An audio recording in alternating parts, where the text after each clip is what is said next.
Robin hasn't seen this slide yet because I've been saving it for her. This is Champagne Beach this year. Oh.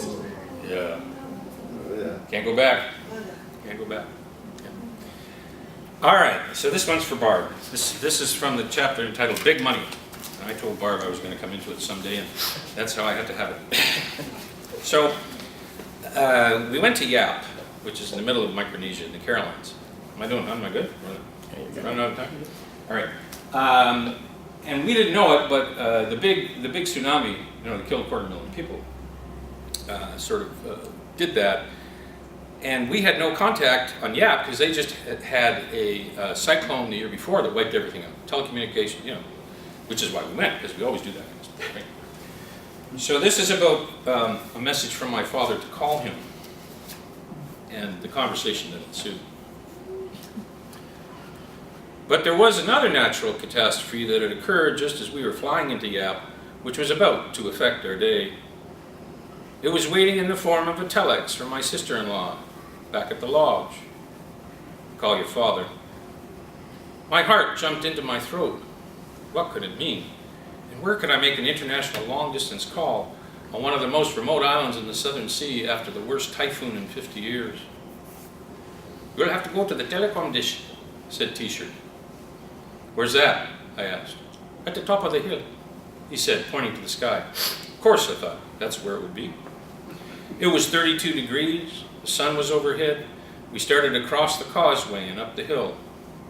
The views of the inlets and bays in the way were beautiful, with wide expanses of silver shimmering off the ocean below, but I was drenched by the time we made the connection to the connection. The official inside the telecommunications office was wonderfully accommodating and handed me the receiver even before I'd finished thanking him for his efforts. It rang the ring of northwestern Ontario, on the other end of the line, half a world away. Hello? My father answered. This better be good, I said. I'm paying big money for this call. He paused for a brief moment until the voice recognition software kicked in. Stay out of the water, he shouted. What? I said, not getting this at all.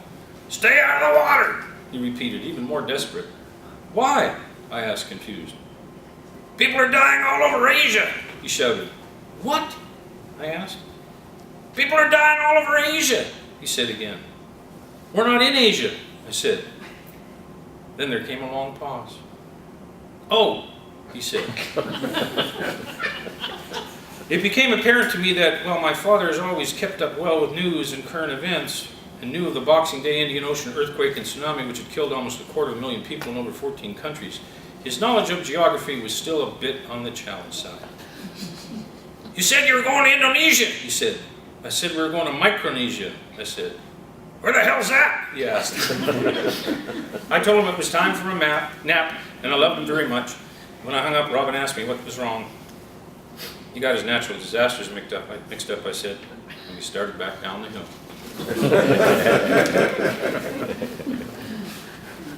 Okay, so in the Carolines, the least visited island is an island called Koshrai. And it bothered me a lot. I wanted to go. It wasn't on the direct route because it was called the Mysterious Paradise Island. And I like paradise and I like mysteries, so I thought I'd find the reason why it was mysterious.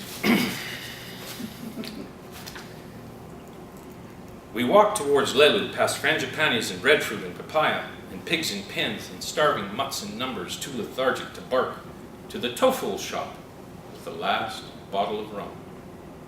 Robin posed in front of a larger-than-life-sized inflatable Santa. Black clouds gathered together above us as we paid for our indulgence. The second mystery was why there wasn't more in stock.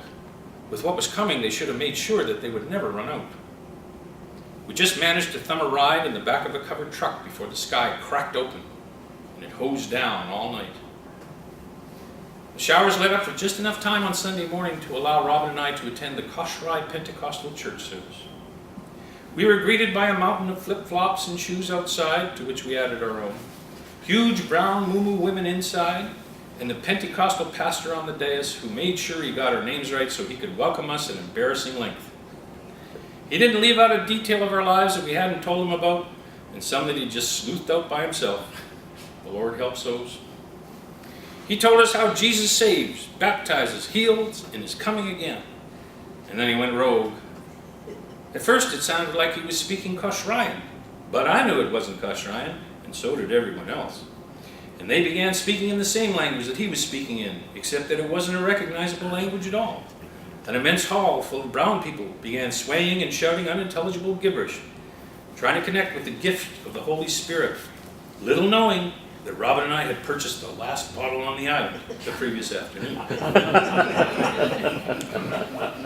The consciousness that Bruce and Katrina, the San Francisco hippie eco-preservationists, thought they were bringing to Kosrae had missed the actual ecology on the island by several generations in a tropical country mine.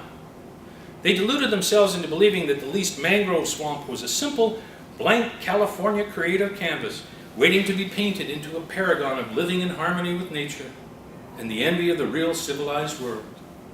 They would provide their guests with a festival of flora and fauna and mud, like Woodstock. People expected mud at festivals and would have asked for their money back if they didn't get it. But no one had asked for the heavy, sticky, oppressive, sweltering equatorial reality of Kosrae if it wanted to fall in love with their ideology. Bruce and Katrina, with the best of temperate intentions, had built a resort in a mosquito-infested bog, mudlicious and puddle-wonderful. The biodegradable cottages had begun degrading from the moment of their birth. Humidity and salt had proved too much. The wall of the next shack was as shabby and filthy and dowdy and dirty and stained with green slime and bat droppings. If the Californians had taken the time and consideration to ask the original Kosraeans whether they would have preferred living in their natural materials or something more durable, durable would have beaten natural to death. Bruce and Katrina ended up in a survival dance with the mysterious entropic forces they had romanticized. The environmentalism they had nurtured as their salvation had so outgunned them in the wild competition for protein and reproductive resources that they ended up shell-shocked and paralyzed. Nature pours a vacuum, and she filled their space with sludge. It actually rained inside the hut, or at least thick humidity inside our dark space. The gray water effluent drains that Bruce had proudly installed instead of plumbing were an ideal breeding ground for mosquitoes. Even in the torrential downpour, plagues of them bit through our ponchos inside the traditional thatch in the traditional way that they had always bitten. Robin and I lit a half a dozen mosquito coils, but the traditional breeziness through the traditional thatch wafted away the healing smoke. The screens designed to keep them out were torn. We asked for bug spray. The can was rusted shut. I prayed for more geckos. Under and using the barely functional toilet at night required crawling out from under a musty net into a wall of biomass. It wasn't just mosquitoes, although they had been waiting patiently. Rats and crabs and ants and gigantic spiders made their own debut, ascending from the mud below the drains. Cobwebs that had been washed away by the shower's dripping rose would mysteriously reappear by morning. Nature had filled the abhorrent holes in the towels and bedding and netting with stains.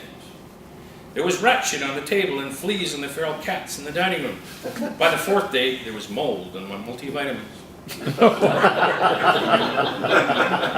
It was a festival. Thankfully, we had rum. Mud not the fountain that gave drink to thee. One night, we braved the thatched restaurant. Purchase of liquor in this restaurant requires a valid drinking permit and purchase of a meal as per Kosrae state law. Under the dim lights and sprinklings of termite dust, Robin and I pored over the a la carte menu. Mud was one of the 4 food groups. Pawak, a whole mangrove crab, steamed. I love crab. I love the pheromone sensuous white flakes of our Barkley Sound Dungeness crabs, the claws and legs and every morsel from the carapace back in British Columbia. I love coconut crab, right off the trees and rocks of the Southern Sea. Love crab. We have the largest mangrove trees in the Pacific, said the waitress. I had read the Kosraean legend of their creation. I love the mud crab, I said, and then I noticed the menu item below it. Pawak parmesan, with fresh parmesan. I asked Robin, why would you put parmesan on crab? She shrugged. It was a mystery. She ordered the Wahoo Fiesta. When the crab came out, he looked angry. Maybe it was because of his big vermilion spiky carapace or his broken claws and legs, but he wasn't happy. I took in a big chunk of meat. Apparently, I frowned. "Well?" asked Robin. "Tastes like mud," I said. "Maybe that's why they put the Parmesan on," she said. "Mystery solved." "How's the fiesta?" "Wahoo," she said. "For dessert, we have rum."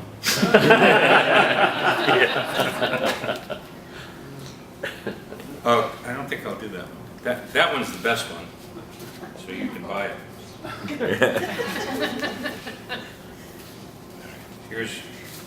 So let's go to Tahiti. All right. Tahiti has changed, I have to tell you right off the bat. We're good. The last white orchid dropped onto my office carpet. I was ready. Robin had been all over the Southern Sea with me, but never here. There had been many reasons. Tahiti was, above all else, expensive. I don't mean costly. I mean firstborn limb amputation, extortion expensive. Second, it was French. Robin, as a true blue Kiwi, ever since the sinking of the Rainbow Warrior in Auckland Harbor and her near starvation for calories and cordial communication on a Parisian tour, had considered all Gallic references off limits. Third, Tahiti was a bit off the direct flight route from Vancouver Island and required a diversion through Los Angeles, which, since the World Trade Center tragedy, had become apocalyptically paranoid. But it was my intention to show her the other side, and during the global financial meltdown of 2008, Tahiti reappeared over our horizon with a random click on a website I would have never otherwise thought to visit. I typed it into the search engine of luxury link. What appeared was astounding, and I began to tick off the boxes in my head. Bora Bora. Check. Right time.